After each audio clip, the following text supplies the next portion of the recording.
bonjour. Je suis le capitaine Raymond Odino, je commandais la 2e compagnie du groupe de transport 503, en 1953, en Indochine. Laissez-moi vous raconter l'histoire de Nouri Ben Ali, qui a servi dans ma compagnie. Nouri est présumément né en 1915, à Douali, Caïda de Hamama au Dahara en Tunisie. Il a fait son service militaire en 1935, au 4e régiment de Spahi tunisien, dans la ville de Sfax, comme Spahi de 2e classe au sein de l'escadron Oran, poste de commandement, puis à l'escadron de mitrailleuses et d'engins.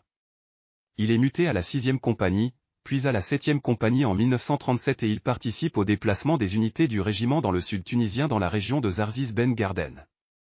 À la fin de son service militaire, il signe un engagement d'1 an, le 30 juillet 1938, puis un nouvel engagement de 4 ans, l'année suivante et il est affecté au 4e escadron.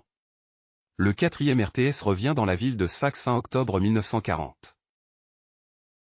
Il est promu brigadier le 31 mai 1941, et il participe à un nouveau déplacement du régiment dans le sud tunisien, en novembre 1942, en direction de Médénine. En fin de contrat le 1er octobre 1943, il choisit de servir dans la réserve, pour la durée de la guerre. Il est démobilisé le 9 juillet 1945. Il s'est réengagé, comme 2e classe, pour une durée de 4 ans, le 11 avril 1946, au profit du 26e escadron du train, et affecté à la 101e compagnie mixte, puis à la compagnie de transport 421 en juillet de la même année. Il est à nouveau nommé brigadier, le 1er décembre 1946, à la 101e compagnie mixte. Inscrit au tableau d'avancement, il est promu au grade de maréchal des logis, le 30 mai 1947. Il s'est marié le 20 novembre 1948 à Hamama en Tunisie, et il est muté, une semaine plus tard, au 28e escadron du train à Oran, en Algérie, qu'il rejoint par voie ferrée, et est ensuite mis en route pour la base militaire d'Oran de Mers el-Kébir, en vue d'embarquer pour l'Indochine. Il embarque le 31 décembre 1948, sur le SS Athos II, et il débarque à Saigon le 27 janvier 1949. Il réembarque pour le Nord-Vietnam, à bord du SS Maréchal Joffre, le 10 février 1949. Il est alors affecté à la 555e compagnie du train, le 24 février 1949, auprès de laquelle il signe un nouveau contrat d'engagement, d'une durée d'1 an. La particularité de cette unité, est qu'il s'agissait d'une compagnie multière.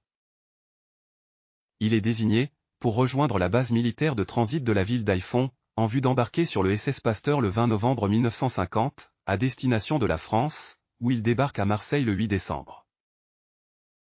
Il embarque à nouveau à Marseille, en direction de la Tunisie, le 11 décembre, et il débarque à Tunis le lendemain. Il est alors en permission de fin de séjour et il rejoint son domicile de Douali. Il est autorisé à demander un nouveau contrat d'engagement, au titre du 26e escadron du train à Tunis, pour une durée de 3 ans, le 18 avril 1951. Il se porte alors volontaire pour servir à nouveau en Indochine, et il est, de ce fait, désigné pour faire partie du renfort numéro 7 de l'arme du train. Il est alors dirigé sur Bizerte, où il embarque, le 14 août 1951, sur le Liberty Ship Nantes à destination de Saigon, où il débarque le 14 septembre. Il est affecté comme maréchal des logis, au sein de la 2e compagnie du groupe de transport 503 le 18 septembre, et il arrive dans cette nouvelle affectation le 1er octobre 1951. Je deviens alors son commandant d'unité. Nouri était un tringlot, un soldat de l'arme du train, et son métier c'était d'encadrer des convois de camions, pour fournir un support logistique aux unités de combat, le long des routes coloniales en Indochine. Nous transportions du personnel, des vivres ou des munitions.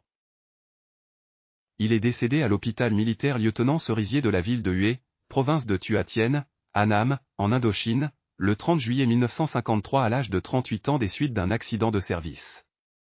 La mention de mort pour la France lui a été accordée le 20 août 1953. Il était décoré de la médaille coloniale avec agrafe Extrême-Orient en 1949, de la médaille militaire en 1951, de la croix de guerre des théâtres d'opérations extérieures et il obtient une citation à l'ordre du régiment le 20 février 1953. Il a été initialement enterré dans le cimetière de Nam Giao numéro 5 en Indochine, dans le carré des Nord-Africains, rang 4 tombe numéro 6. Son corps a ensuite été rapatrié en 1986-87, dans la nécropole nationale des guerres d'Indochine de la ville de Fréjus dans le département du Var, dans le carré S31 et dans la sépulture des 16. Voici une photo de sa plaque nominative, prise sur place, en mai 2023. Je vous remercie d'avoir pris quelques minutes de votre temps pour écouter l'histoire de Nouri. N'hésitez pas à consulter également les histoires de ses camarades du 503, qui sont présents sur cette application. Capitaine Raymond Oudinot, commandant d'unité de la 2e compagnie du groupe de transport 503, en Indochine, en 1953.